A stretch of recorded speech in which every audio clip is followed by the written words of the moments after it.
Welcome to State of the Association. I'm your host, Nash Roberts. Today we got our very first guest, kicker for the Tulsa Oilers, Ross Moore. We're going to talk about some football today, how it was getting into the UFL, and maybe going some basketball. As always, I'm your host, Nash Roberts. So first of all, my first thing is, what's the experience like in the UFL? So man, it's been really great. Came in late to the season. Got a call about 10:30 on a Monday night from our special teams coach Billy Perry, and he said, "Hey man, we want you to come to practice in the morning and compete against the guy we have now, and really see where that goes." And ultimately, it led to me playing the last 4 games of the season. Got to know some really good guys. The team welcomed me really with open arms, and we just really embraced the culture and went on from there. Were you expecting to get that call? No, actually. So I had just finished teaching for the 23-24 school year, and I was thinking, man, what am I going to do with my summer? I have no idea. And then about 2 weeks into summer, I get the call. So it was really a nice surprise. Yeah, not a bad way to spend your summer. Let's see. You're fine. How was that first game for you? Man, the first game I played in up in Iowa against the Iowa Barnstormers was a memorable one. I mean, just putting it vaguely, it was my first game in 10 years, and really just went out and did my thing. Did what I've been doing for the last 10 years, and finally just put it into action, this time just with shoulder pads and a helmet. Yeah, and with the first game, were there any jitters, any nervousness to it at all? Oh, there's always going to be jitters with it. It really came down to, okay, got to lock in, got to do what I know how to do, and really just learn how to block out the noise. Hadn't had to do it in 10 years. And those Iowa Barnstormer fans they're a rowdy bunch. Super fun though. Super nice people, super awesome. But really just had to find the way to lock in again. Yeah, and then were you able to lock in more as the season progressed? Yeah. It was kind of just like riding a bike. It was really just muscle memory. I mean, you can ask any kicker about muscle memory, and they'll tell you they could do it with their eyes closed, asleep, doing it backwards if they wanted to. But it was really just, getting back into a groove, finding it, and really setting the tone for the games moving forward. Yeah, you mentioned the Iowa Barnstormers fans. They're rabid. They're crazy.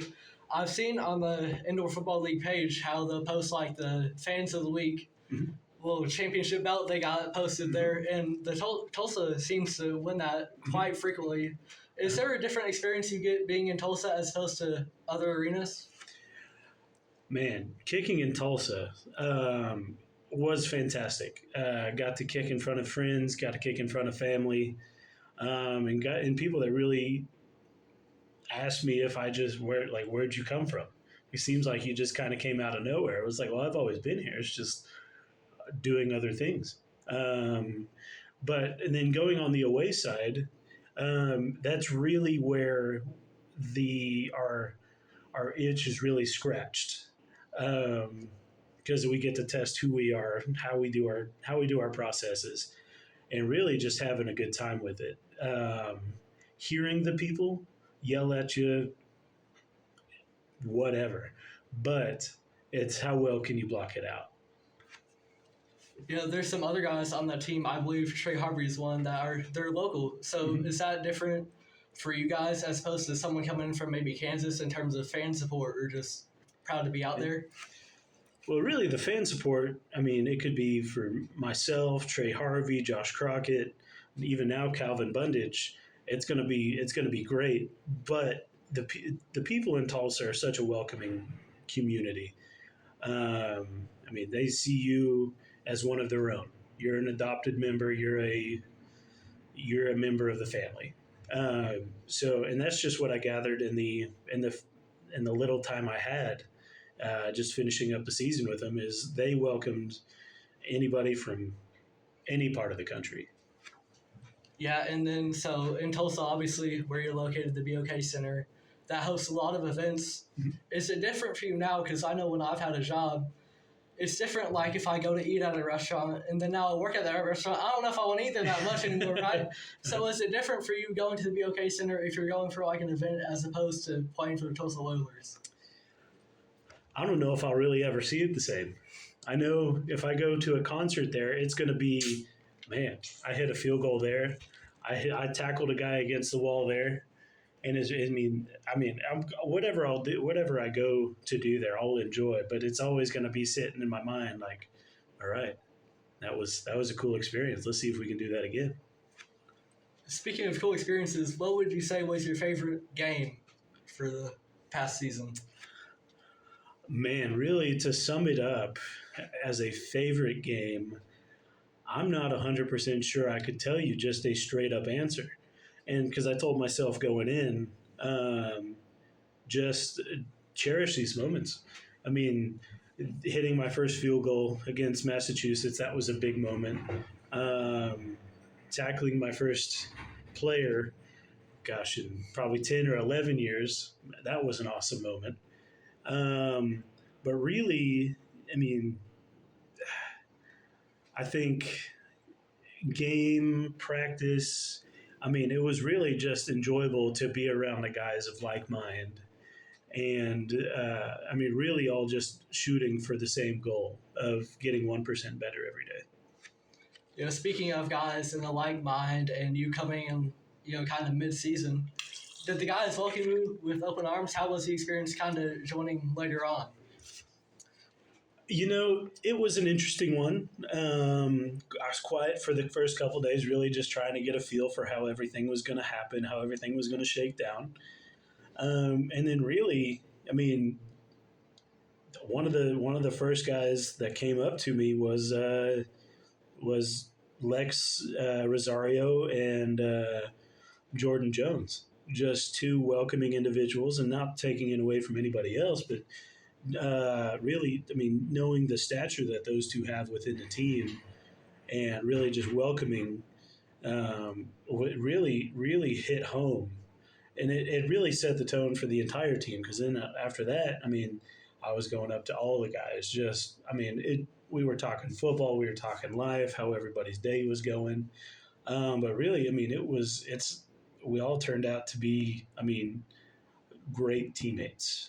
And really, I mean, working towards something where, I mean, we'll text each other after the season, hey, how you doing, type of thing. So, but really, to sum it up, everybody was very welcoming. I mean, from the guys that played to the coaches.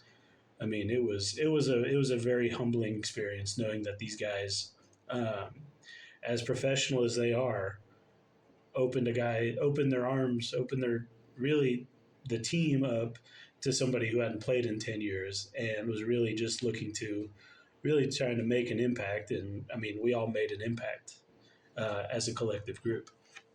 So touching upon that, haven't played in 10 years. As a kid growing up, because I know now you coach soccer, were you more a soccer or a football guy? Because I know there's a big divide, and now soccer has kind of become a little bit more popular in the U.S., but of course, football has been the main thing for so long now. Yep. So I've had a soccer ball at my feet since I was probably 4 or 5 years old. Really just playing club soccer, high school soccer, really until I left to go to college at Southern Nazarene University. That's really where I had to make a decision. It's like, okay, do I want to try and find a place to play college soccer, or am I going to take this opportunity to see what's going on in Bethany, just on the west side of Oklahoma City, and really just see where that goes? And I really haven't stopped kicking a football since, in the sense of doing private lessons with kids, or really, because I coach the kickers for Broken Arrow High School as well, getting a session in with them over the summer. Really, and just competing, because I mean, if I can show them I can still do it and compete against them, that's going to push them to be that 1% better. Have you ever attended, whether it's coaching yourself or like going when you were younger, those kicker camps? I see them all the time. especially even Sky Two, kind of a small school. We're still able to transfer people, get our kickers there to go to those. Yeah, so I really only went to, I believe, maybe one or two camps, and that was in between playing club soccer where we were busy every weekend, going to Oklahoma City, going to Dallas, Houston, Kansas City, and really just trying to find time to see which one works, what the schedule looks like. But really, it was just private sessions I had with guys down in Dallas. Even now, working with Austin Seibert, I've kicked with him a few times, just taking whatever nugget I can from a guy who's played in the NFL, who's playing at the highest level right now. So yeah, I mean, not necessarily going to kicking camps, but just being around guys who kick and really just trying to learn. And then if they learn something from me, great. If I learn something from you, awesome. We're all getting better here. Yeah, so touch on club soccer, traveling to Dallas and everywhere.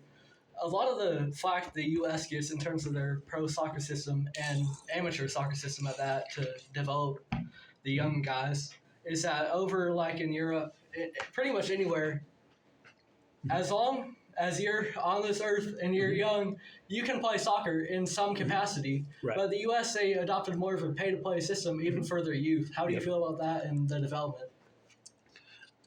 So you're going to get in this question, you're going to get 10 different answers from 10 different people. From a personal view, it's a system that's very limiting for those who really can't afford to play. They want to,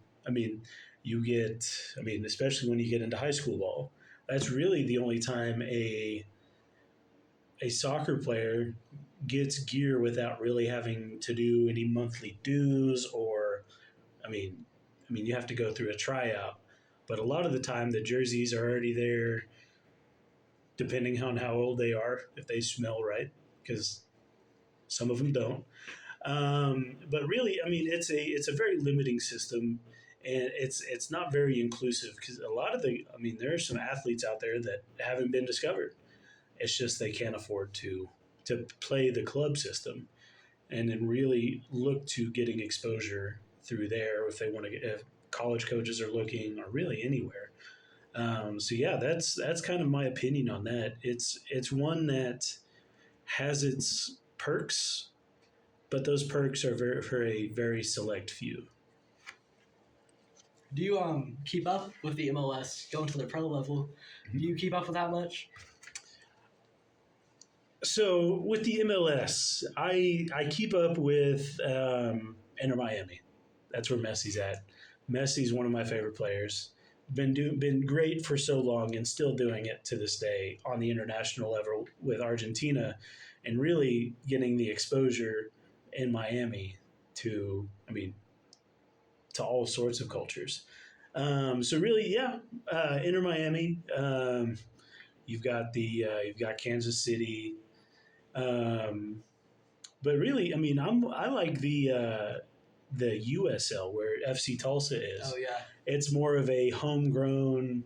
You get all walks of life coming out to the games, and it's really it's more of a community game at that point.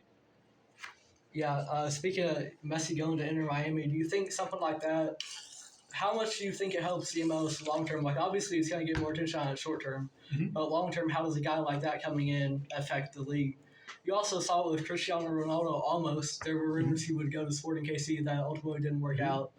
Those things are going to help short term. Do you think it really helps the long term growth of the MLS?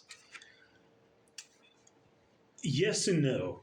Yes, in the fact that it opens up avenues for players in Europe, players in South America, really all over the world, saying, hey, the MLS is really kind of an up-and-coming league that's starting to prove its legitimacy. But what I fear is that it's more of with these high-name players coming in sort of in the twilight of their career, it's more of it only lasts for 2 or 3 years and it'll sizzle out again, and then another big name will come in and then go to a big market team like Inter Miami, LAFC, LA Galaxy, or really even New York City FC.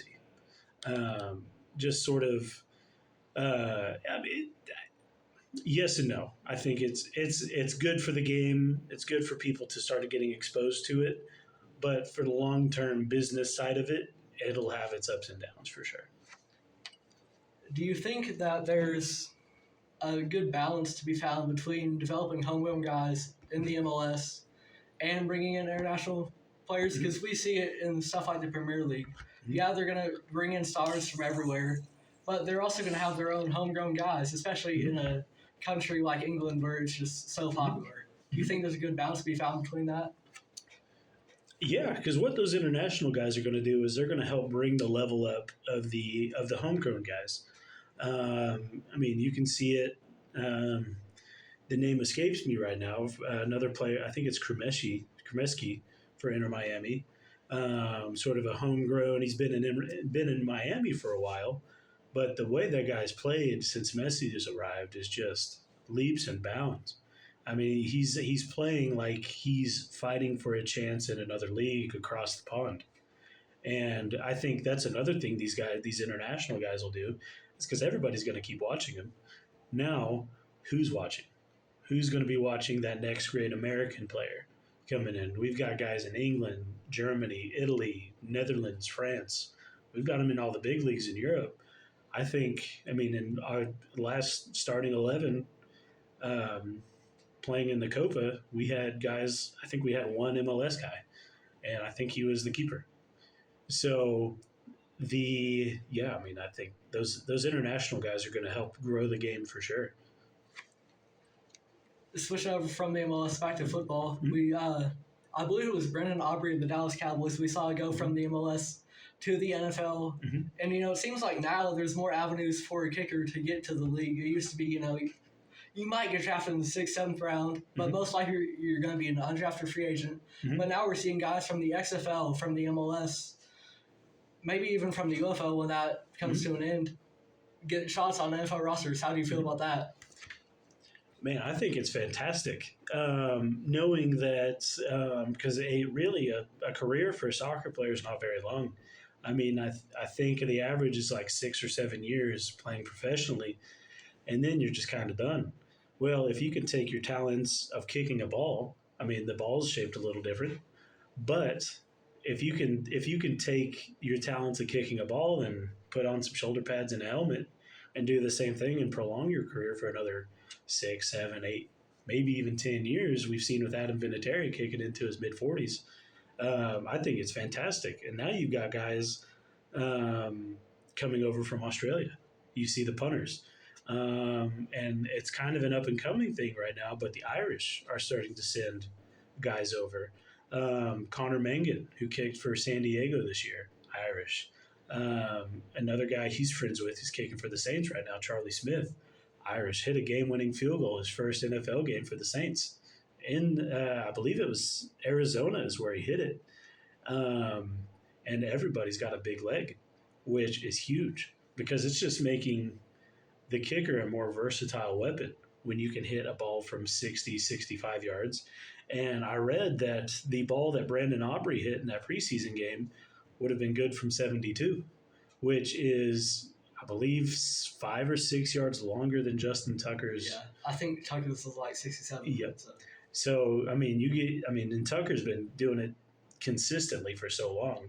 I mean, arguably going to be the greatest kicker of all time. Power, accuracy, and really just being an overall great teammate, great member of the Ravens. It's really how kickers are starting to shape the game even more. Is huge. It's astounding how accurate these guys are now.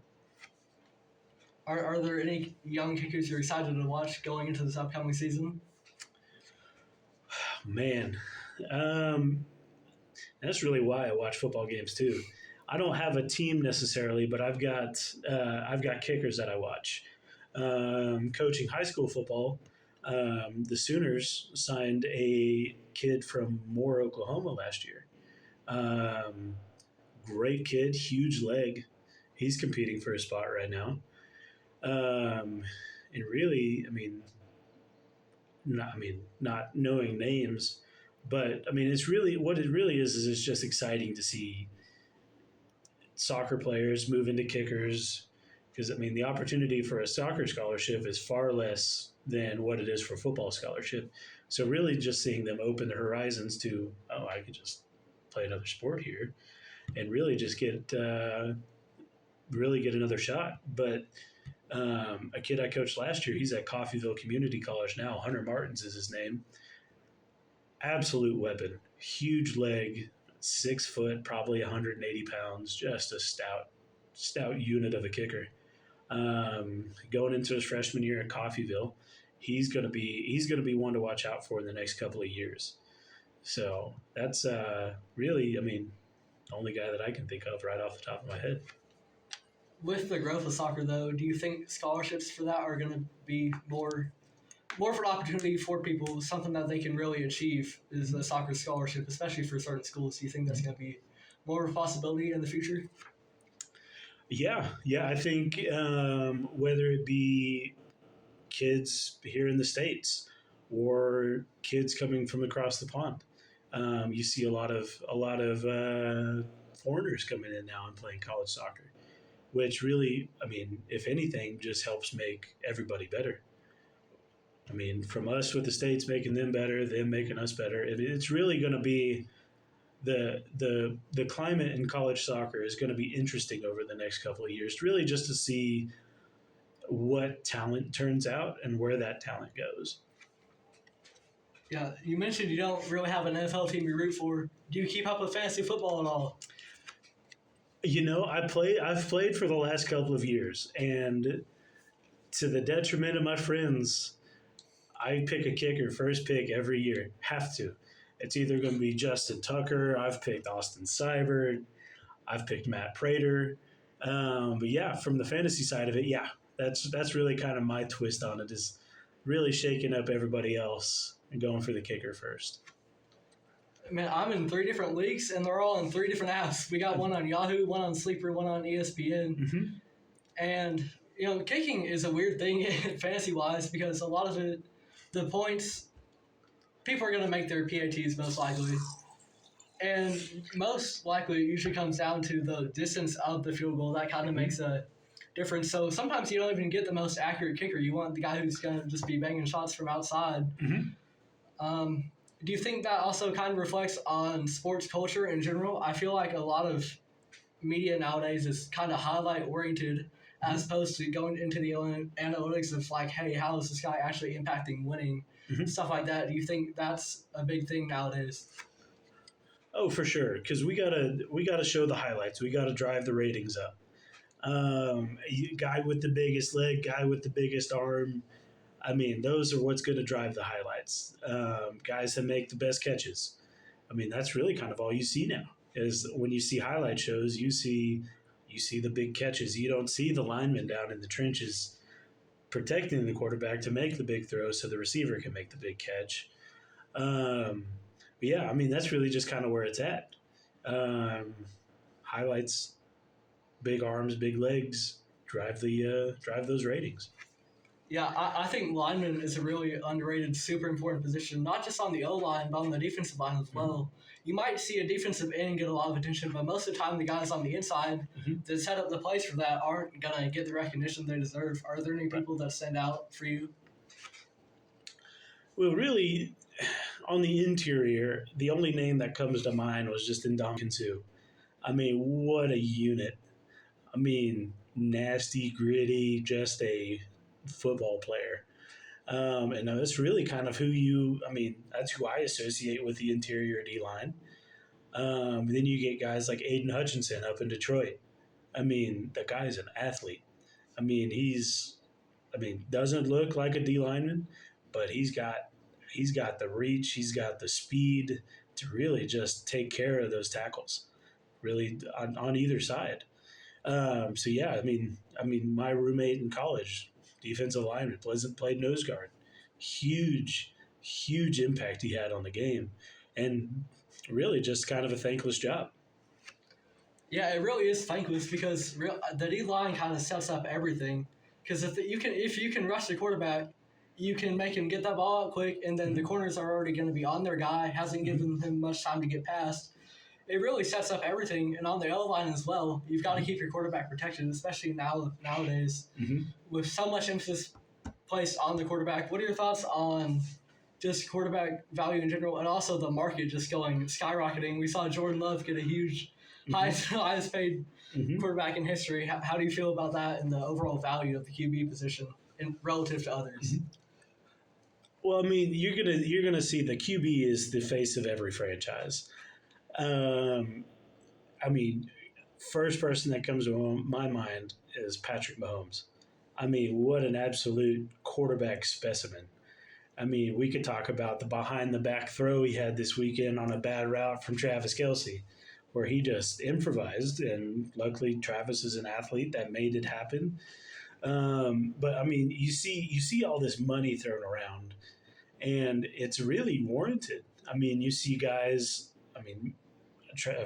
Talk about Patrick Mahomes, back-to-back Super Bowls, going to go for a third, which I think is going to happen.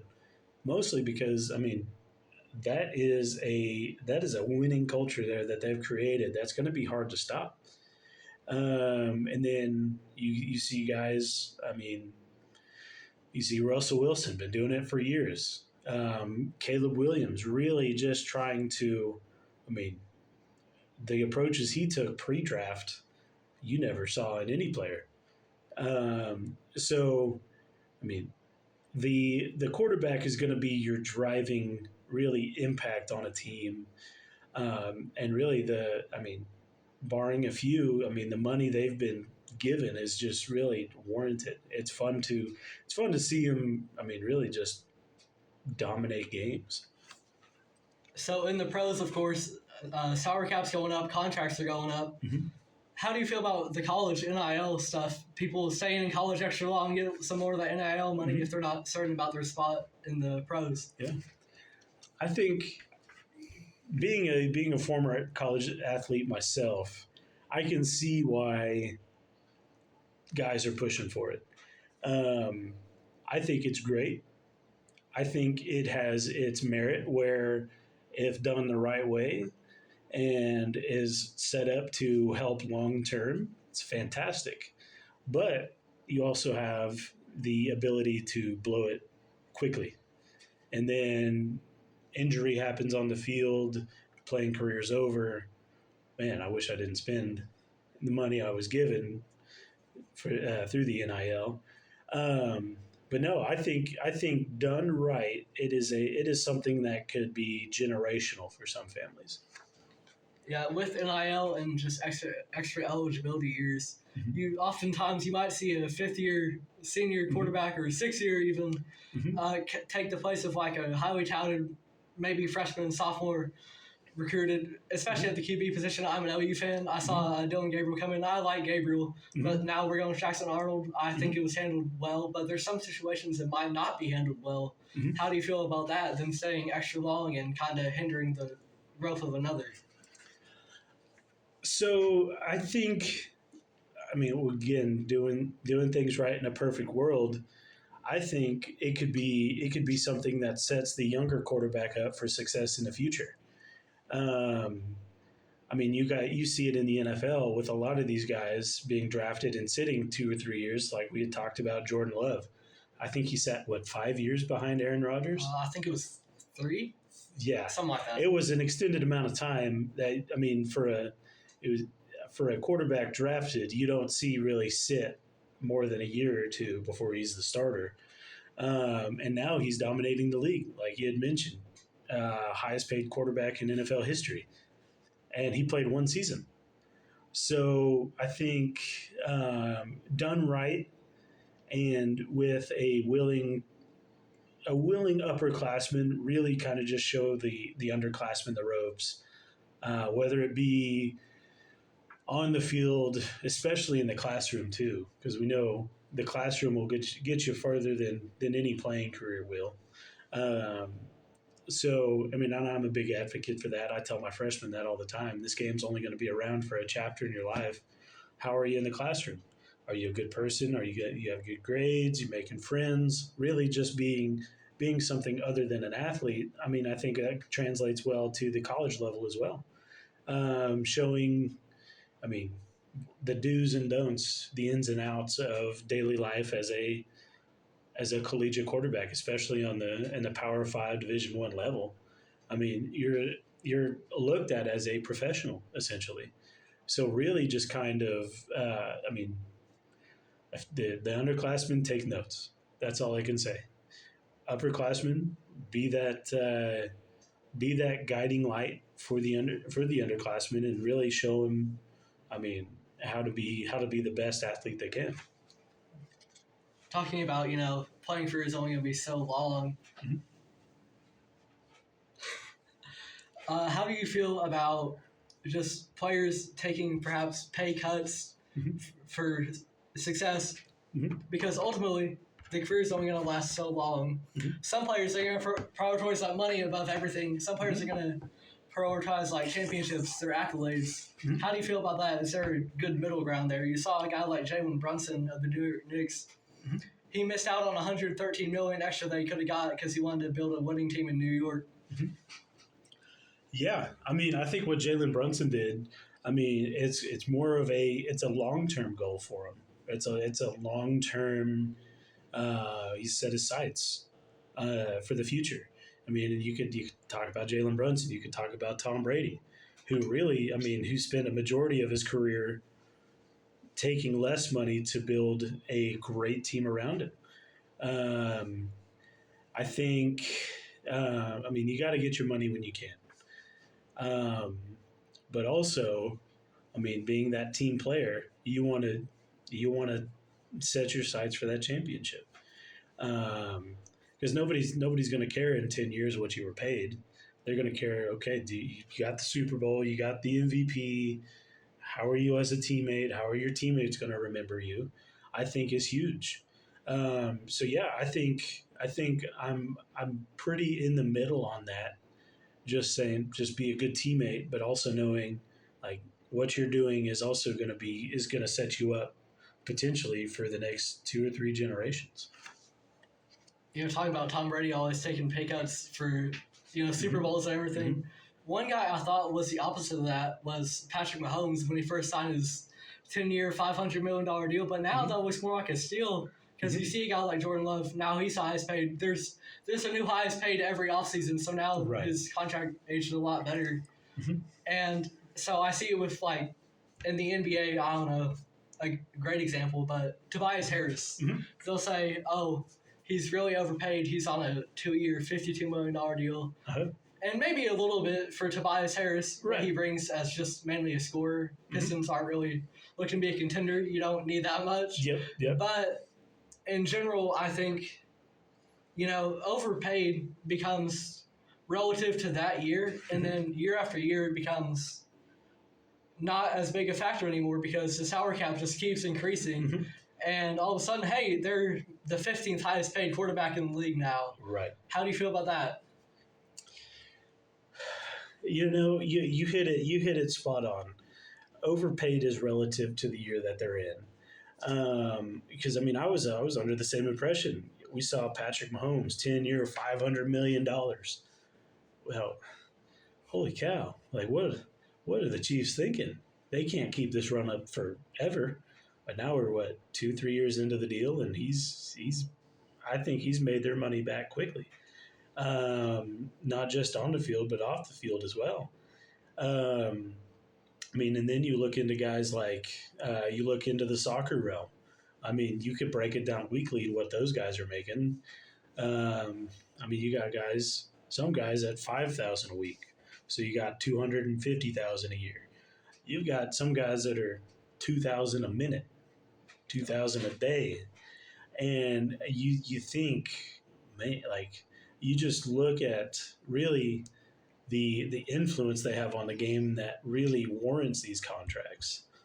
Um, I mean, you look at, I mean, recently Vinicius Jr. from Real Madrid, he was offered a $1 billion contract to go to Saudi Arabia for a year.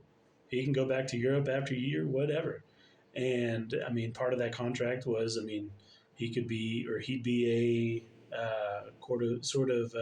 marketing for the 2034 World Cup, trying to move that to Saudi Arabia. But it really just boils down to the guys. I mean, the exposure they give to their team. I mean, you're not going to see the Detroit Pistons or really any really small market team throwing out those wild contracts, mostly because they just don't have the exposure to do it. Where you got, I mean, talking about it again, Kansas City, who has a culture, who has a winning tradition with them, that has the ability to pay it.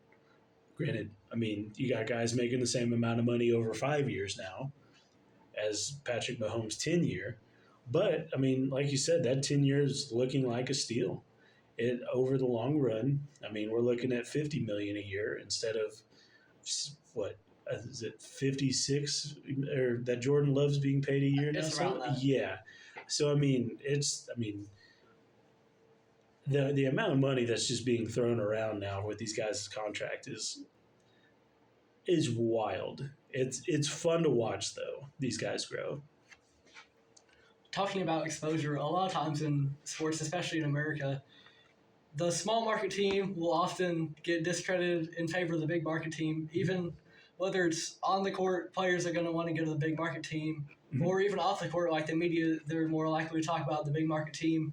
Do you think that's always fair? You know, it gets back to driving that ratings. The small market team is going to be the small market team until they start being consistent, beating those big market teams. I mean, I think of Memphis with Ja Morant and the run they had a couple years ago, and the explosive player he is. And then you got the Los Angeles Lakers with some guy named LeBron James doing whatever he does over there. So I think I'll err on the side of no, not necessarily fair. Mostly, it's just the exposure. You could see. The Lakers go on a 5-game losing streak, and where the Grizzlies or the Orlando Magic have won 5 in a row, and you kind of just see it on the ticker at the bottom of the screen. Oh, that's pretty cool. Yeah, and with that exposure, whether it's in a big market or in a playoff environment, you often see players drop off. Why do you think that is? Confidence is a huge thing for players. And if you're just constantly criticized by the media, it's going to drag you down. And so you have one bad game, media talks about that, all of a sudden you're going to have a little stretch of bad games. And then how do you, as a player, respond to that? Well, I think the response really just comes from your processes throughout the day or throughout the week leading up to the games. If you found a way that's perfect for you up until a certain point and then it doesn't work, I think you don't have to make major changes. You don't have to change what time you eat, what time you go to bed. Just change the way how you do things. One of the things, here at Broken Arrow, what we tell guys, if they're just feeling a little bit off, really just start saying hi to people in the hallway. Really just look to make somebody else's day. That's what we teach our guys here who are 14 to 18 years old. But on a different level, I think in the professional league, in the professional realm, I think it just really boils down to preparation throughout the day. Whether it be really just being closed off, really just trying to lock in, or really, how I've approached it before is really just be open with people.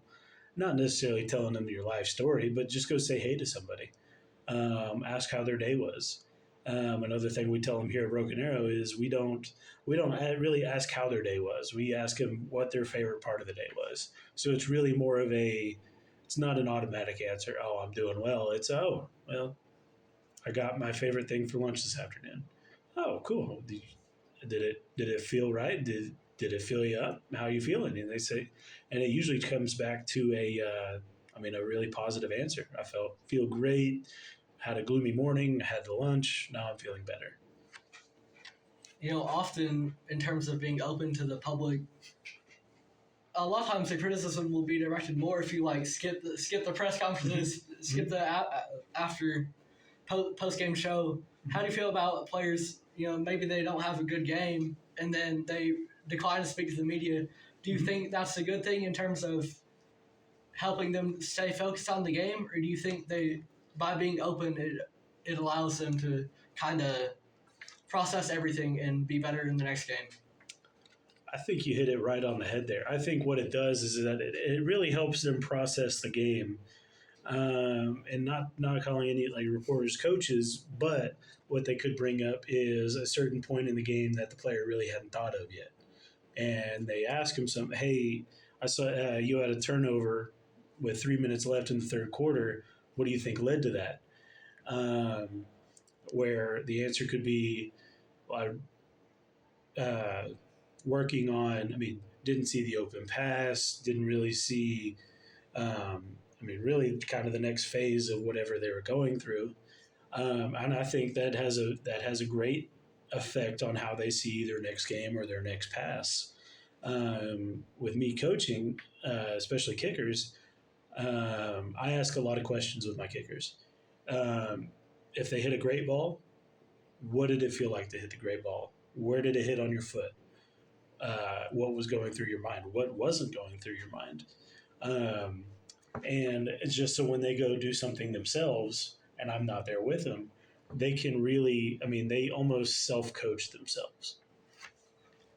You mentioned turnover, 3 minutes left in the third quarter. I saw a stat the other day. I don't remember if it was this playoff run where the Boston Celtics won the championship. Mm-hmm. It might have been a couple years ago, but Jason Tatum, he had 100 turnovers in the playoffs, which was a new record. Mm-hmm. And I feel like a lot of time, Tatum gets an unfair rap from the general public. The media, they talk about Tatum. He's fine with that. But the general public, the consensus is they're not big fans of Tatum. Mm-hmm. And I think there's some validity to that. He's not Steph or LeBron. You get Right. used to that. Just continued dominance. He's not at that level yet. Mm-hmm. But he's 26 years old. He just won his first NBA championship. And he can do pretty much everything on the court. He can score, he can defend, he can play make, he can rebound. Mm-hmm. What are your thoughts on kind of the public perception of Jason Tatum versus, in general, how he is as a player? Well, I think the public perception can be. It's definitely the public perception. The public doesn't really see the day in, the day out, the daily grind that those guys go through, playing 82 games in a season. Yeah. And then as much as at least 16 games in playoffs. Yeah. So pushing 100 games in any stretch is tough. I commend the guys in playing baseball. That 162, 182, something like that. That's wild. Then even with soccer as of late, you've got, taking the Premier League, for example, you've got, I believe it's 37 games, 38 games they play. That's not including Champions League. That's not including Europa or international friendlies or even in a World Cup year. Those guys are playing 70 to 75 games and they're running 7 to 8 miles, 9 miles in a game. So getting back to Tatum, I think the public perception is definitely the public perception. I think what it does is that it shows Jason Tatum like what's going on, but with him being the professional that he is, with the growth that he's had, I don't think it's affected him much. I think it's helped him grow, which he's turned into the player he is now. But I think I'd have to imagine the public perception doesn't really bother him as much.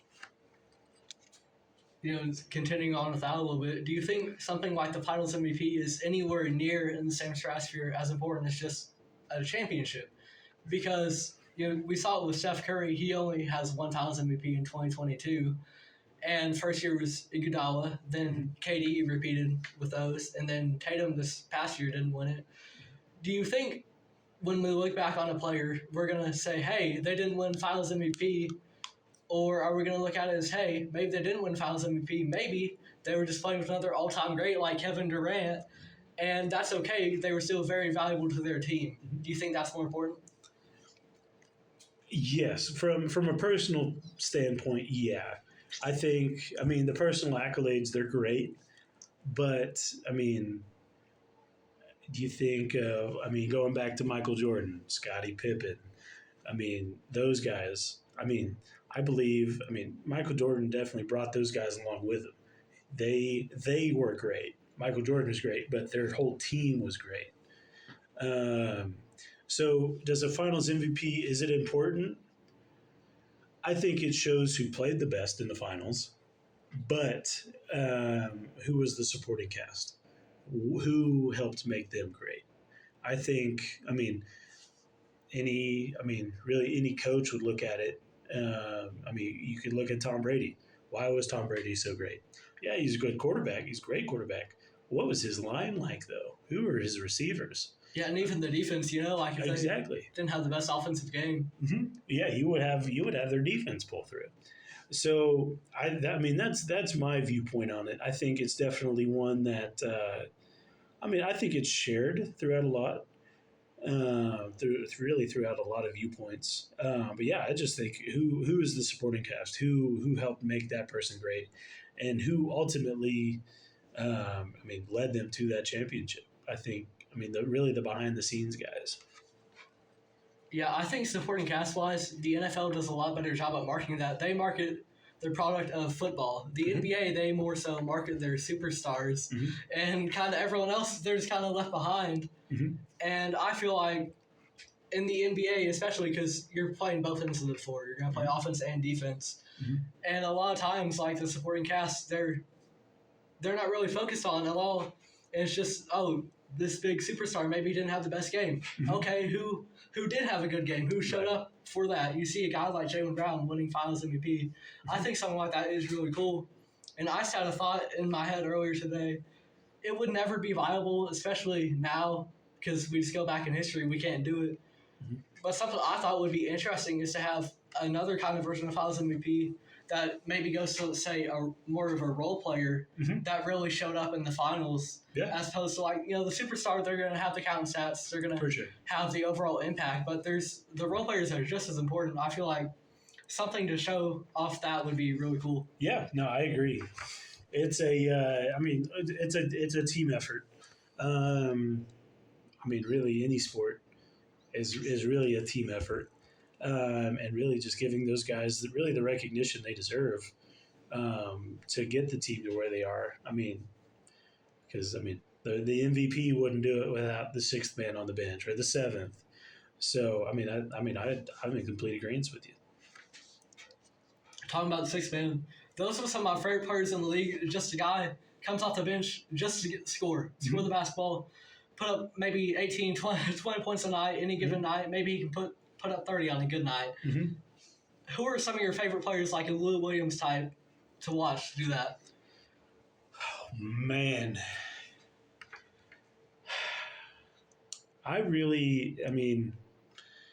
Just trying to scroll through in my brain who I like watching. I'm not 100% sure if he's a sixth man, but Shake Milton, who's played for Philadelphia. Yeah. And I believe he was just recently traded. He was on Minnesota to start the year, and I forget where he is now. Yeah, but seeing a kid from Owasso, really, from Owasso. Yeah, doing his thing. That's really kind of where I'm at. I like the story behind the guys. In my limited knowledge on six men, that's kind of where I'm at. I like the guys like the Lindy Waters, Shake Milton, really those guys that kind of embody Oklahoma. Because you don't see a whole lot of professional athletes come out of Oklahoma, especially in basketball. We've got Trey Flowers. We've got so many guys in football that it's just seeing Oklahoma succeed in a sport is super super awesome. Yeah, it is really cool to see. OKC, they love the Thunder, and there's talks of relocation now. They're probably going to go back to Seattle. Seattle wants their team back. do you think with the OKC Thunder being successful and say, very far down the line, not right now, do you think that could open up avenues for, say, an Oklahoma City football team, something like that? Yeah, I think. I mean, football is. I mean, it's what God family football here in Oklahoma. So I think a professional football team in the UFL, XFL, USFL, if those are different things, I think they're all the same now, or even really the NFL. I think it's on its way. I think the way Oklahoma City is really positioning itself with all their infrastructure going in, that it's going to be a very appetizing venue for potential expansion. We talked about just some players we enjoyed watching, like the Lindy Waters, the guys that represent Oklahoma. The guys I root for, I love the Oklahoma ones, and also just like not. They might be borderline starters. I just happen to like the way they play the game, like Dennis Schroeder of the Brooklyn Nets. He played for OKC not too long ago. Are there people like that in the NFL as well? If they just like their game, maybe they're not some star or anything, but you just like the way they play, and you're going to support them no matter what. Yeah, well, I think the first person that comes to my mind is Malcolm Rodriguez, Wagner resident, went to Oklahoma State, now playing. I believe he's up in Detroit. I mean, the guy is just an animal. I mean, with him being a local guy, I mean, he plays defense and special teams. He just has grit that I think a lot of younger guys could look up to. A guy that stands out to me, not from Oklahoma, but just in general. He plays for the Chiefs. I'm not a Chiefs fan at all. I can't stand the Chiefs, but one player I root for on that team, Isaiah Pacheco. I like the way Pacheco plays. I had him in fantasy last year. He did pretty well for me. I can't stand the Chiefs, but I'm glad Pacheco got a ring the past year. I'm an Eagles fan personally, so that Super Bowl the year before was painful. Yep. But and it's also with it's cool to see a guy like Shake Milton from Owasso, really succeed, make it to the pros. Do you feel similarly about college? It's on a lesser level, but say a guy goes to OSU or OU or somewhere else and he gets to make it to the pros. A guy like Trey Young, just thinking about basketball, Jalen Hurts, Baker Mayfield, Kyler Murray, CeeDee Lamb, guys like that. It's not on the same level as someone who grew up in Owasso, Oklahoma. But do you also like to root for the guys who at least went to college here? Oh yeah, I mean, what I was talking about with Tulsa earlier, just being so accepting of everybody. I mean, that's Oklahoma to its core. If you played for OU, OSU, TU, and even getting into the Division II level, you've got East Central, Southern Nazarene, Northwestern Oklahoma State, Southwestern Oklahoma State. I mean, if you played collegiate football in Oklahoma, I mean, people like you're going to have fans in Oklahoma. Whether you go to the Cowboys, which some people may not like, or I mean, like you say, going to the Chiefs, or even going to the Eagles with Jalen Hurts, Lane Johnson, those guys. I mean, you're going to have the fans of you when you were playing in college. They're going to automatically be fans of whatever team you go to. Yeah, before I really got into the NFL, the Denver Broncos, I guess, had a lot of players coming from Oklahoma colleges. You were more so probably around watching the NFL around then. Could you feel that? Were there a lot of Denver fans around you kind of rooting for them because they had a lot of guys that they got to watch on the collegiate level? Yeah, so you could think of, I mean, former Oklahoma Heisman winner Sam Bradford going to, I believe it was the Broncos, or Jason White. Sorry, Jason White. Jason White went to Bradford the Broncos. Was Rams. Yes, Bradford went to the St. Louis Rams. Yeah, I mean Jason White. I think it's 2004. I think he is when he won the Heisman. And then you got Samaje Perine. And I mean, I believe there's a few more there now. But I mean, yeah, I mean, Denver kind of seems to be the hot spot for former Oklahoma collegiate athletes. It does. And so we mentioned Sam Bradford going to the St. Louis Rams. How do you feel about them relocating to Los Angeles. Same with the Chargers. How do you feel about a team? Because LA, from what I've seen, maybe they don't have the biggest football market. Like the crowds aren't always that full. How do you feel about them going from like a passionate, devoted fan base where maybe they don't make the most money out of the market, going to a huge market like LA with less maybe passion for the sport? Well, I mean, the Rams were in LA before St. Louis, so they just ended up moving back. But I mean, I don't think I don't think you could call any St. Louis Rams fan a casual fan. They were their diehard, like they loved their Rams. I mean, you could see it when the Battlehawks from the UFL came in. They were super excited to come back or to have a team in St. Louis again. With the Chargers, though, I mean, I thought it was interesting because I mean, essentially, you've split I mean, it's a sizable city like Los Angeles, but I mean, I don't think it's necessarily 50-50. It's probably more like an 80-20, 85-15 split with Chargers fans being in LA. But I think that just gets back to the exposure. I think for them, San Diego was too much of a small market, which I mean, it's understandable because I mean they've got to pay the bills, they've got to make money too. Um, but I don't think.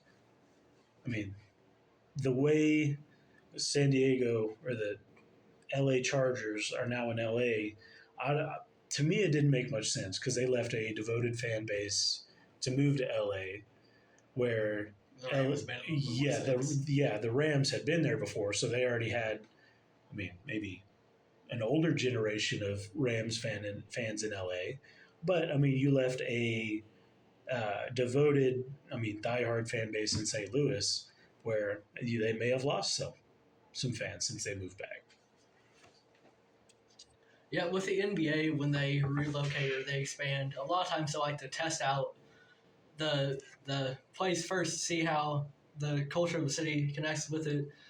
The New Orleans Hornets, now Charlotte, the New Orleans Pelicans as well.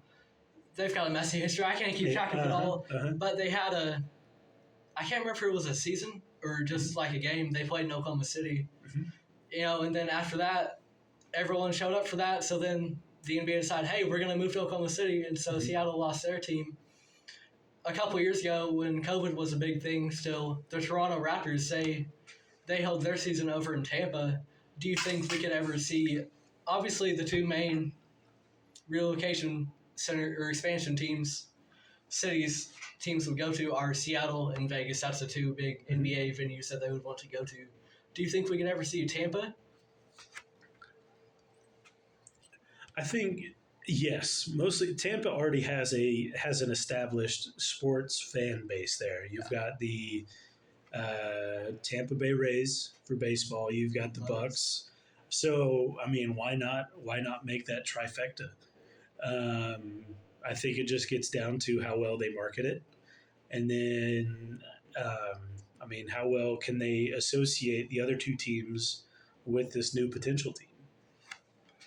Yeah, and talking about Vegas being one of the hotspots for expansion now, it's not just the NBA thinking that. The Raiders just went to Vegas. I believe isn't the Oakland A's they're going. I think so. Yeah, They're going to Vegas. I think after this season or next season.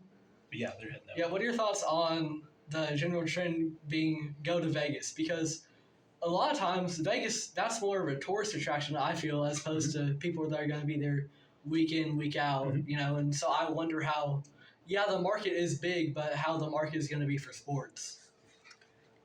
Yeah, I'm kind of in the same boat. It seems like it would be more of a fluctuating market that would trend with when the seasons are in Vegas. With it being in the desert, it will get cold at some point, but with it also being a desert, it gets hot a lot of the time. So I think, I mean, obviously there's a lot of money in Vegas, and Vegas draws an international crowd. So it's exposing an international crowd to football to basketball with the Aces in the WNBA. Then you've got the Oakland A's making the move whenever they are. I think Vegas is a spot that's going to work in the long run. I think it just has to be more of a nailed down, like, okay, when are the high times? When are we going to have the most people in the city? When are the low times? When do we need to start marketing towards, the locals instead of, hey, if you come stay at this hotel, we'll give you 2 tickets to a Raiders game. So when they can be out in their community raising awareness for the Raiders themselves. So, like I said, I think Vegas is a good choice with a potential high return on their investment with the stadium, and really with the A's coming in as well. Talking about the Oakland A's, I saw pictures of like their stadium. It was pretty empty, and that plays a part of it. They're not drawing in much revenue, so hey, we're gonna move to a big market. What are your thoughts on kind of the human side of it versus the business side of it? Because yeah, maybe they're not going to each and every A's game, but there's still people who grew up in Oakland who really looked up to the A's, and now they're leaving, and people who maybe they're going to teach their kids about the A's, take their kids to the games, and now they're not going to have the opportunity to do that. It's an interesting situation. I think they're going through. From a business side, a business needs to make money to survive. So they're going to look for any possible situation they can to help improve their bottom line. But with that comes with potential relocation, and it looks like with the A's, it's inevitable. But on the human side of things, baseball self-labeled the America's pastime. I grew up going to Drillers games here in Tulsa with my grandparents. Still go to them with them to this day. So it's a nostalgia factor that I think is going to be missed the most there in Oakland when they do move. Because or if you're off of work for the day, hey, there's an A's game. I'm just going to go hang out there for a few hours, see how that goes, and then just go home and really just hang out. But yeah, I think it just gets back to the nostalgia factor because they've been there for however long, and they've built up quite the fan base. So when they do move, yeah, it'll hurt. It'll hurt definitely the fan base and how they view the A's. Talking about going to the Drillers games, it seems like they've been testing out these new uniforms, these new names. Mm-hmm. I haven't kept up with them much. What's going on? Are they the Noodlers? Are they the Raft Racers? What's going on with that? Man, I think what they're doing is it's huge. Just for the exposure for the Oilers, not the Oilers. Sorry, the Drillers. Same thing. They both have to do with oil. For the Drillers, I think it's almost a kind of a Savannah banana approach to how things are moving. So with all their colors, because normally they're white and blue when they're home, which hits home for a lot of people because that's how they see the Oilers. But when you're bringing the younger generation to a game, they're going to remember the Raft Racers and the Mud Dogs or however else they've named themselves over the last couple of years. That's what those kids are going to remember. They're going to remember the colors. They're going to remember the names, however funny they may sound. So ultimately, I think it's huge. They're looking towards the future and growing the Drillers name with this up and coming generations. Having gone to the Drillers games when you were younger, how's the progression of Tulsa, Oklahoma as a whole been in terms of just, as an entertainment center? Like, it's one of the bigger cities in Oklahoma, and just how in general it's grown over the years.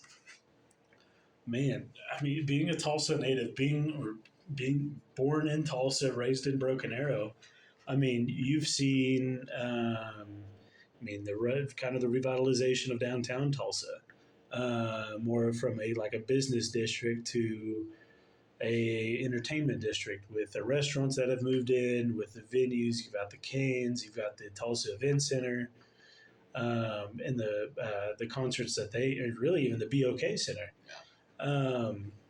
and who they attract. I mean, they attract international names. Um, I mean, watching Tulsa just explode into more of a going from an oil booming, like old oil money town to this thriving epicenter of culture and I mean entertainment.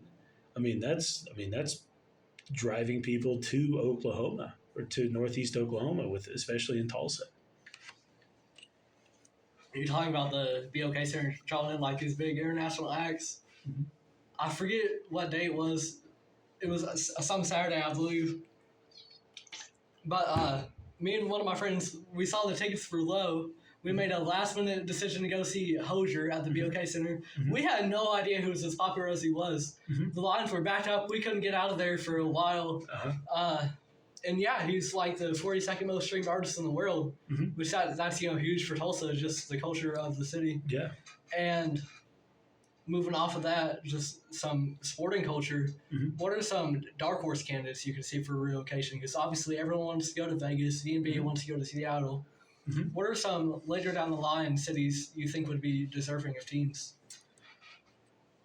That's a good question. I mean, gosh, I mean, just trying to think of just local towns, local cities. I could see maybe a Little Rock, Arkansas. I know they've got their farm team, kind of like the Drillers. I know they've got that, or even a Fort Smith. I think I mean, just two that come to mind quickly. I think those are two places that could host a major league team. It'd be fun to see a hockey team down in that area because, I mean, besides the Oilers, I'm not 100% sure who else is around for hockey. I think getting up into or going down to Dallas or into Kansas City, and that's 4 hours one direction, 5.5 the other. So I think throwing a hockey team in there, I think it would draw a crowd for sure. Yeah, something I've advocated for personally is the BOK technically at full capacity Mm-hmm. holds a little bit more people than the Paycom Center. Mm-hmm. So I've said for a while now that I would love to see a basketball team over here in Tulsa. They're not going to make two major league teams in Mm-hmm. Oklahoma. Mm-hmm. It's just a smaller market. Mm-hmm. I'd love to see a minor league basketball team over at the BOK. Yeah. I would get season tickets for that. For sure. Yeah. No, I mean, Tulsa used to have the 66ers in the, I believe that was the G League. G League, yeah. Yeah. So, I mean, I think seeing a G League team come back to Tulsa would be huge. Oklahoma City, big basketball culture. Tulsa, huge basketball culture. So, yeah, I mean, shoot, Tulsa, I think, yeah. I mean, we've got the Oilers hockey team, professional. I mean, we've got the Oilers football, professional. So seeing a professional basketball team, whether it be in the G League or whatever league decides, or the league that Ice Cube has, the Big Three. Big Three. Yeah, them have a team come out here, I think would be huge. Yeah, I guess the Big Three is having a show in OKC or something Mm-hmm. like that. Mm-hmm. But yeah, I think in general, I'd love to see that, and it also it makes it more affordable for people that maybe whether it's they can't travel to OKC or the ticket prices for that is going to be too high. Mm-hmm. Like for me, one of my biggest things, like I was working a job to get this. I wanted me and my dad to be able to sit courtside at a game, Mm-hmm. so I got us a preseason game over at the BOK October 10th, so we get to do that, and it just opens up opportunities for that as Mm-hmm. well. Like you see it with on the collegiate level, University of Tulsa, you can get tickets for that, Mm-hmm. Courtside if you really want to, because in the NBA, that's going to be $1,000 or something. Yeah, it's astronomical. Yeah.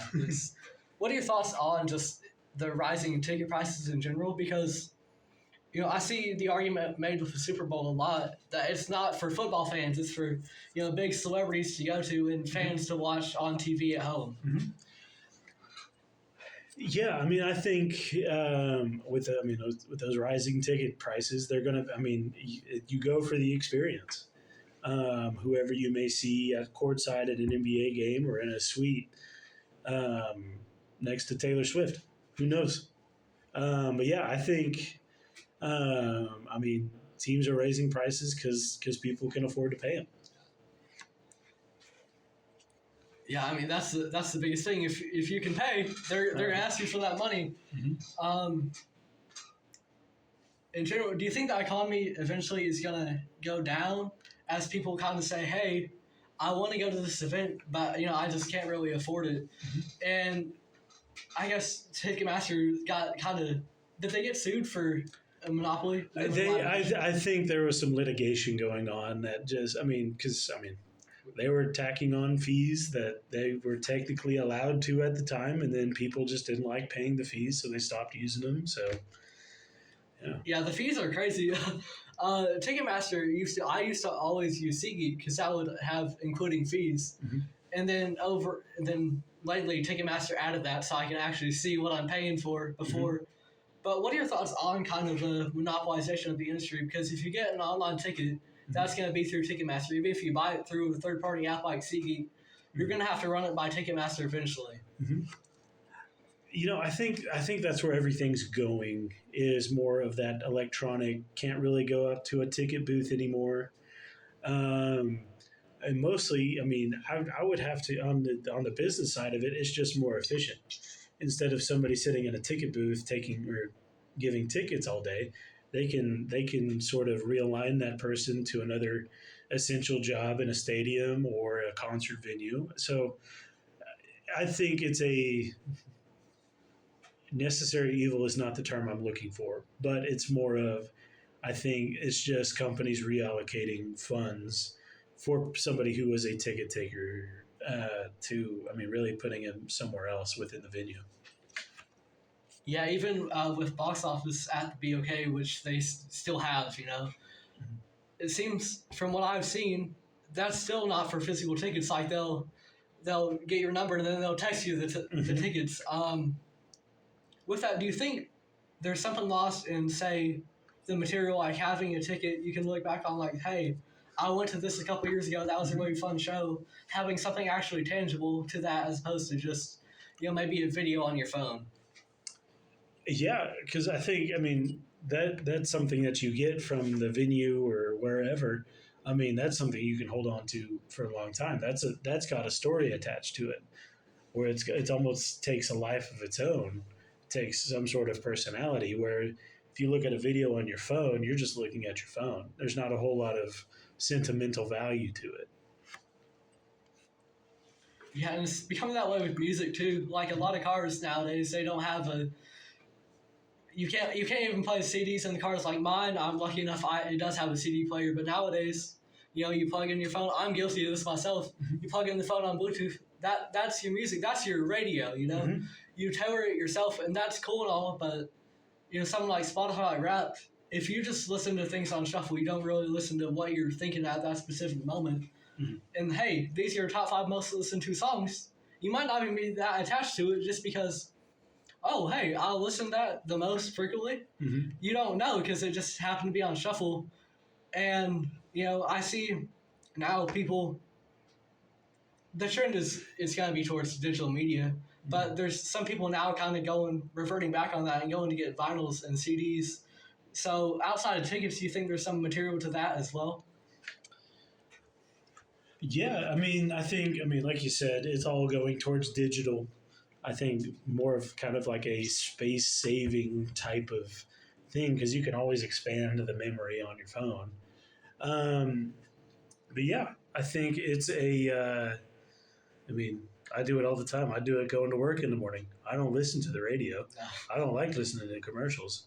I'll just pay the $5 a month for Spotify Premium and really just play the songs I want to listen to. So yeah, I think it kind of loses the sentimental value for convenience. I think that's where everything in that realm. I think that's where that's what that's looking at for sure. Getting back to sports talk for a second, I saw you the other day had posted something about Operation Get Rid of the Dad Bod. How's that going? Oh, the operation get rid of the dad bod is something that's had to happen for a long time. No, it's going well. Really just getting back into the weight room. Didn't do a whole lot of that during the season. Just my body wasn't used to something like that, so I didn't want to run the risk for injury. So during the season, it was really just maintaining. It was a couple runs, going on walks, making sure everything feels good, and lots of stretching and cold baths and compression sleeves for my legs. But now that it's off season, I'm starting to hit the weight room again. Really, just starting to put weight on the bar, just to, I mean, really feel sore again because I missed that. So yeah, I've got a program that just started within the last day or two. That's really just going to help that dad bod just go away. Yeah, no, I used to be a big indoor guy, and then now you get a job and you get paid to be inside. Mm-hmm. So now, like when I'm off of that, I want to be outside. I want to be on a hiking trail. I want to be running out somewhere. Mm-hmm. So in general, that's just been a huge mindset shift for me. Mm-hmm. Let's see. You're fine. Yeah. We talked about FC Tulsa earlier. Mm-hmm. I know you're just big on soccer, of course. For sure. Do you often attend those FC Tulsa games? Yeah. I love going to the FC Tulsa games. Mostly, I've got a couple of kids that I coach here at Broken Arrow that are usually a ball boy or have parents involved with the organization. And it's really just getting back out in the community, watching soccer, which is not definitely not the first sport in Northeast Oklahoma that some people would go and watch. But it's cool to see people with common interests enjoying a game, and really just getting to know the game. It's something. I mean, with these cooler months coming up, hopefully they're here soon because I'm tired of this heat. It's going to be even more fun because then, I mean, you're actually able to enjoy a game. You're not having to worry about sweating because that's no fun. So yeah, I mean, I think FC Tulsa games they do well to expose soccer to a community that's not really apt to flipping on TV and watching a game on a Saturday morning over in England. Yeah, and with FC Tulsa, the barrier of entry to like go to the games is pretty low. Ticket prices aren't too outrageous. Mm-hmm. But with that, what are the best seats for those FC Tulsa games? Oh man, they have on the what is that? I believe the northwest side. It's the third baseline for baseball, but I believe that is where they call them they're ultras. So the huge fans. That's where they sit. That's the most fun. I think is a great place to sit because I mean you're just around people who are rowdy all the time, cheering on a team, and they may not. Whoever's in there may not even know what's going on, but people around them are rowdy, so why they want to be rowdy too. So yeah, definitely that third baseline is going to be a prime spot to sit.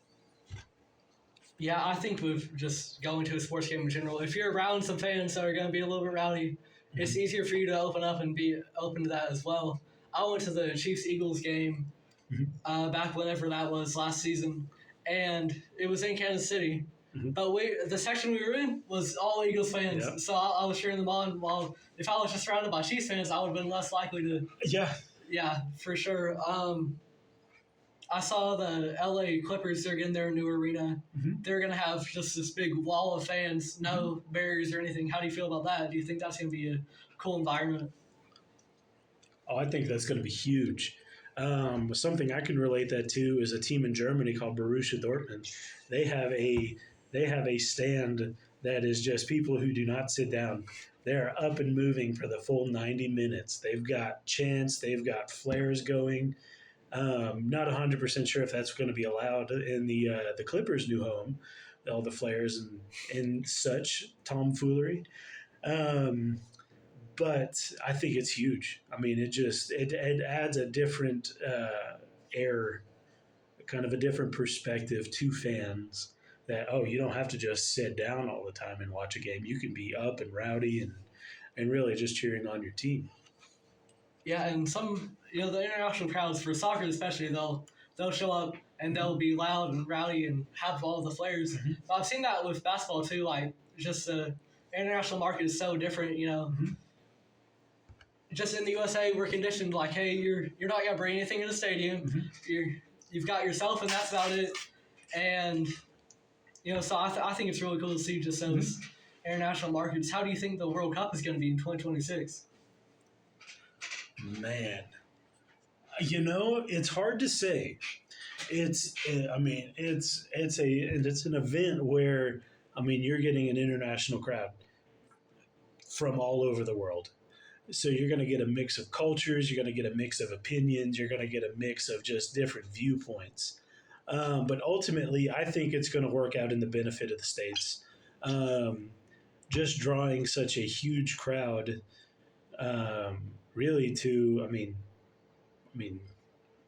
areas like Kansas City, where it's very much a football city. You're going to have a couple of games there, and which has the possibility of changing viewpoints. Man, hey, soccer's kind of like, the game may end 0-0, but these fans are going crazy like it's 5-4 with 30 seconds left in the game. So no, I'm extremely excited for it, and if the possibility comes up for getting tickets, I don't know if I'd go very far. I'd go down to Dallas for sure to watch a game. But yeah, super super excited for it and what the potential it brings. Yeah, I think the culture shock is going to be something. All these international fans coming, and I would like to go to one in, say, Kansas City as well.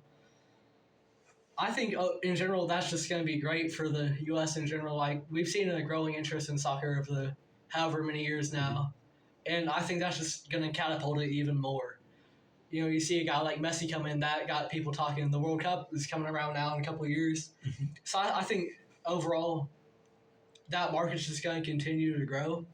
And you see it now, like, it's becoming just as popular as, say, the NHL or MLB. Those aren't the two main sports they focus on here in America. But, I think the MLS as a whole in soccer is finding its place in the U.S. Do you agree with that? Yeah.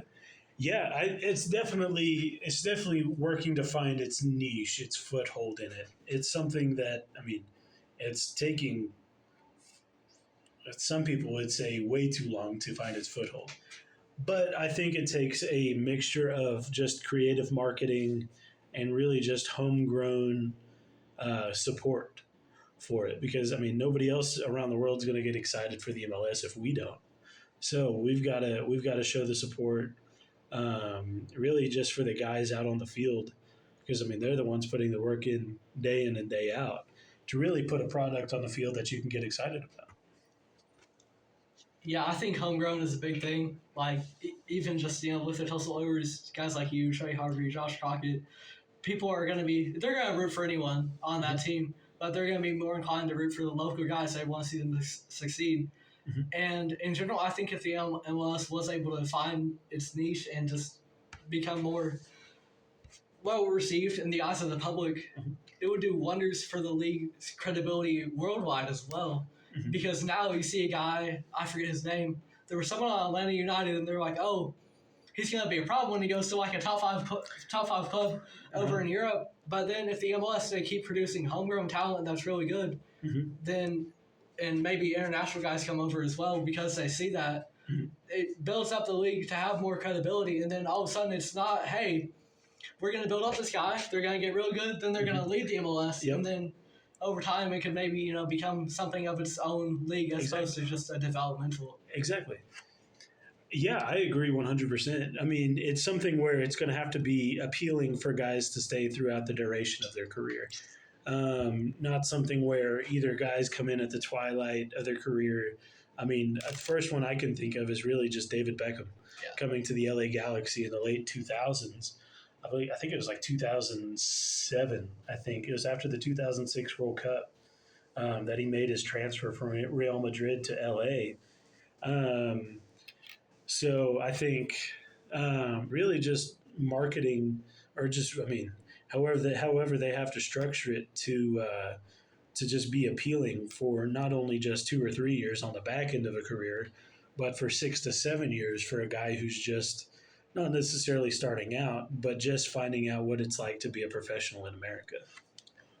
Yeah, if I remember correctly, before we had the MLS, they tried another professional soccer league in America, and they had Pele come in Yeah. behind into his career. Uh, just in general, talking about Pele, that brings up Brazil, a great football nation. They've got huge legacy. One guy that a lot of media attention on because he's the guy right now, Neymar. And he's he's polarizing, Yeah. to say the very least. What are your thoughts? He's Brazil's all-time leading goal scorer now, I believe. That sounds right. Yeah. What are your thoughts on him in general and where he would stand all-time for Brazil? He's not up there necessarily, but I think it's like the Hayden situation. You get spoiled by a guy like Pele and Ronaldo, for example, but then you get a guy like Neymar. He's not quite on that level, but you still have to appreciate it. Yeah, I mean, what Neymar has done for the game, I mean, he's later into his career now, but I remember when he was playing in Brazil. I mean, I'm not necessarily watching the game, but just seeing highlights of him on YouTube. Like, this guy was crazy. Like, he was making grown men look like children just the way they were falling. But yeah, as far as like top Brazilian players, I mean, you've got Pele, you've got Ronaldo, you've got Ronaldinho, and then even you've got Dida, who was their goalkeeper for the longest time. Just somebody that was, I mean, he's definitely a top six, I think, is where he is. I'll let whoever figure out which spot works best for him in their top six. But I mean, for myself, growing up watching Ronaldinho play at Barcelona, I mean, that was a guy who had all the flicks, all the tricks.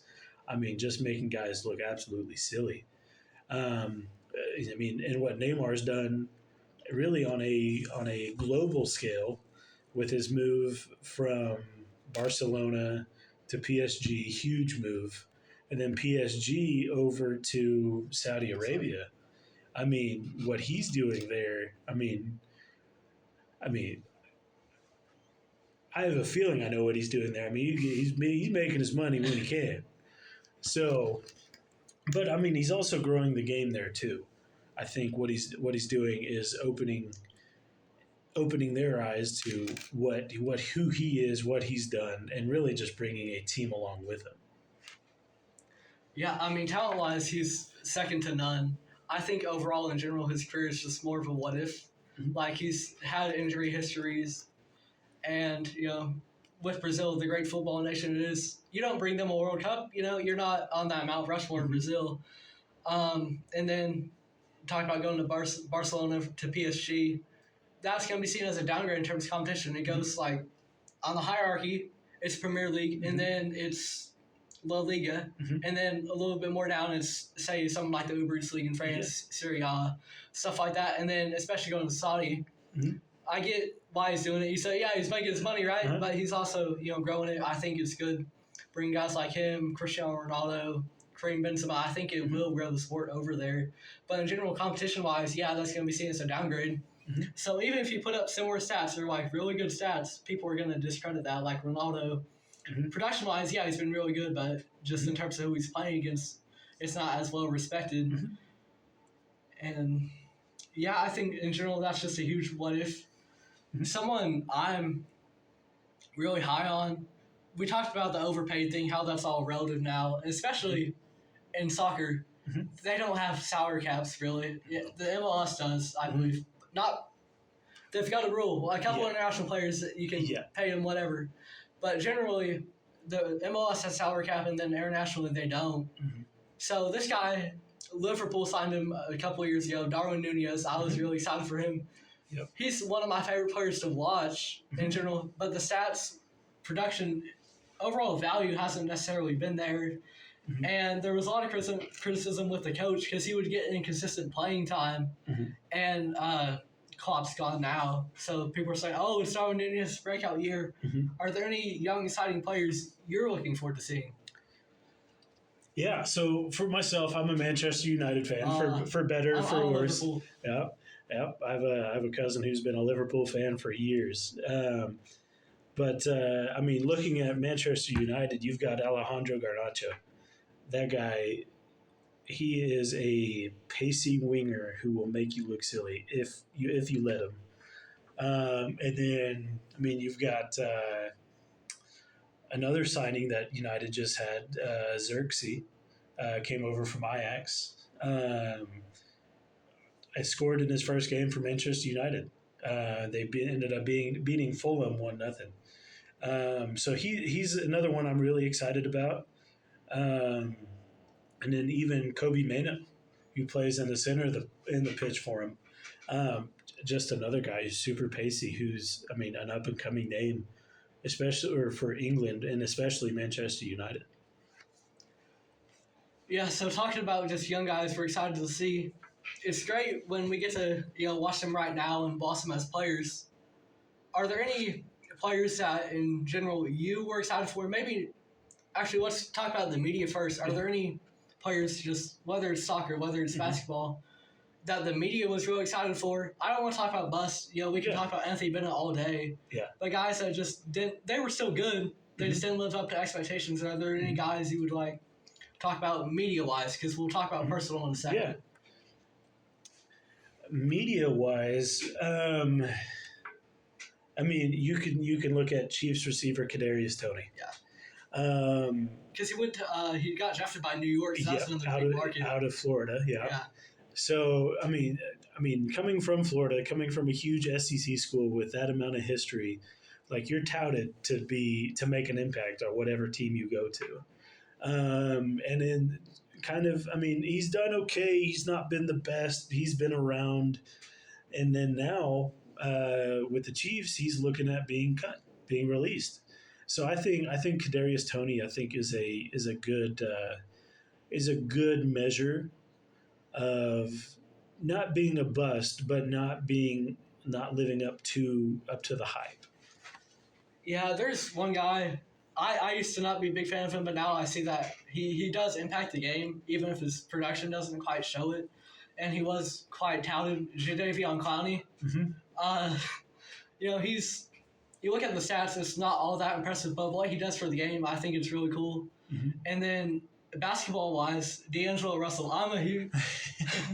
D'Lo, yeah. I'm a big D'Lo fan, but media-wise, he was the number 2 pick out of Ohio State. Mm-hmm. The Ohio State. The Ohio State, yep. And I thought he was going to be really good. The media consensus was he was going to be pretty good. He went to L.A., number 2 overall pick, and then, they got Lonzo instead. After a couple of years, he went to Brooklyn, became an all-star that 1 year, and then after that, he left to Minnesota. I was proud to see that. I'm a Minnesota fan. Yep. That was kind of sad when he went back to L.A., But, in general, he's been good. He's been solid. He hasn't lived up to what the media has said. Yeah.